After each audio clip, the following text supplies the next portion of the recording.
पिता, पुत्र और पवित्र आत्मा के नाम में आमीन। जय मसीह की सभी को। मैं आकाशदीप मरांडी और आज हम पाठ पढ़ने वाले हैं 17 मई शनिवार का। तो पास्का का चौथा सप्ताह संत पास्कल बेलोन। पहला पाठ प्रेरित चरित अध्याय 13 44 से 52। अगले विश्राम दिवस नगर के प्राय सब लोग ईश्वर का वचन सुनने के लिए इकट्ठे हो गए। यहूदी इतना बड़ी भीड़ देखकर ईर्ष्या से जल रहे थे और पौलुस की निंदा करते हुए उसकी बातों का खंडन करते रहे। पौलुस और बरनबास ने निडर होकर कहा, यह आवश्यक था कि पहले आप लोगों को ईश्वर का वचन सुनाया जाए, परंतु आप लोग इसे अस्वीकार करते हैं और अपने को अनंत जीवन के योग्य नहीं समझते। इसलिए हम अब गैर यहूदियों के पास जाते हैं। प्रभु ने हमें यह आदेश दिया है, मैंने तुम्हें राष्ट्रों की ज्योति बना दिया है, जिससे तुम्हारे द्वारा मुक्ति का संदेश पृथ्वी के सीमांतों तक फैल जाए। गैर यहूदी यह सुनकर आनंदित हो गए और ईश्वर के वचन की स्तुति करते रहे।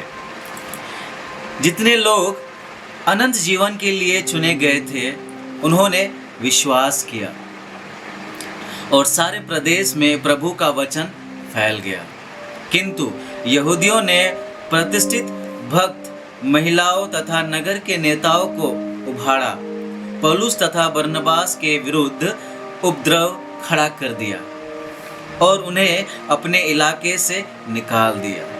पौलुस और बरनबास उन्हें चेतावनी देने के लिए अपने पैरों की धूल झाड़कर इकोनियस चले गए। शिष्य आनंद और पवित्र आत्मा से परिपूर्ण थे।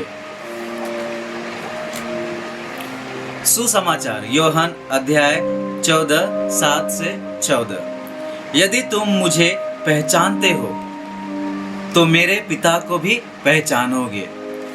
अब तो तुम लोगों ने उसे पहचाना भी है और देखा भी है। फिलिप ने उनसे कहा, प्रभु हमें पिता के दर्शन कराइए, हमारे लिए इतना ही बहुत है। ईसा ने कहा, फिलिप मैं इतने समय तक तुम लोगों के साथ रहा, फिर भी तुमने मुझे नहीं पहचाना। जिसने मुझे देखा है उसने पिता को भी देखा है। फिर तुम यह क्यों कहते हो, हमें पिता के दर्शन कराइए? क्या तुम विश्वास नहीं करते कि मैं पिता में हूँ और पिता मुझ में है? मैं जो शिक्षा देता हूँ वो मेरी अपनी शिक्षा नहीं है। मुझ में निवास करने वाला पिता मेरे द्वारा अपने महान कार्य संपन्न करता है। मेरी इतनी बात पर विश्वास करो कि मैं पिता में हूँ और पिता मुझ में है, नहीं तो उन महान कार्यों के कारण ही इस पर विश्वास करो। मैं तुम लोगों से ये कहता हूँ, जो मुझ में विश्वास करता है वो स्वयं वे कार्य करेगा जिन्हें मैं करता हूँ। वो उनसे भी महान कार्य करेगा, क्योंकि मैं पिता के पास जा रहा हूँ। तुम मेरा नाम लेकर जो कुछ मांगोगे मैं तुम्हें वही प्रदान करूँगा, जिससे पुत्र के द्वारा पिता की महिमा प्रकट हो। यदि तुम मेरा नाम लेकर मुझसे कुछ भी मांगोगे तो मैं तुम्हें वही प्रदान करूँगा। चिंतन। हमारे धन दौलत, गरीबी, लाचारी और खुशियों के बावजूद हमारे हृदयों में एक तरह खालीपन नजर आता है। हम सभी बहुत सारी चीजों का ख्वाब देखते हैं, विशेषकर सांसारिक संतुष्टि के लिए। बहुत कुछ होने के बावजूद भी हम और भी चीजों की कामना करते हैं। इस तरह हमारी आत्मा हमेशा व्याकुल ही रहती है।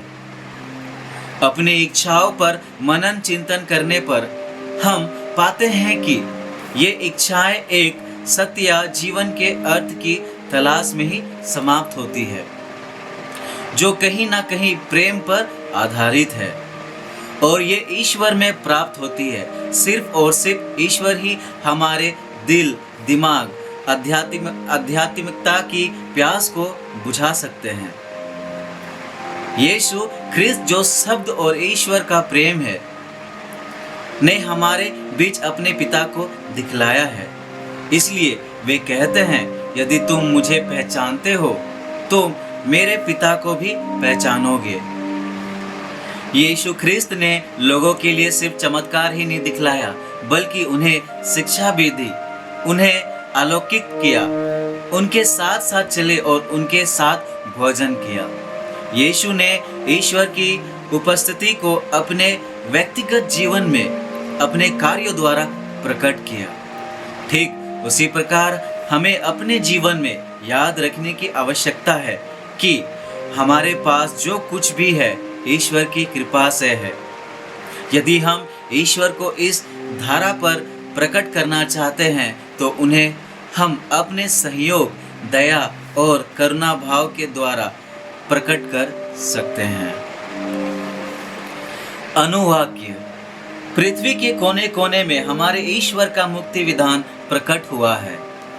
जय घोष, हालेलुया। प्रभु कहते हैं, यदि तुम मेरी शिक्षा पर दृढ़ रहोगे तो सचमुच मेरे शिष्य सिद्ध होगे, तुम सत्य को पहचान जाओगे। हालेलुया। पिता, पुत्र और पवित्र आत्मा के नाम में।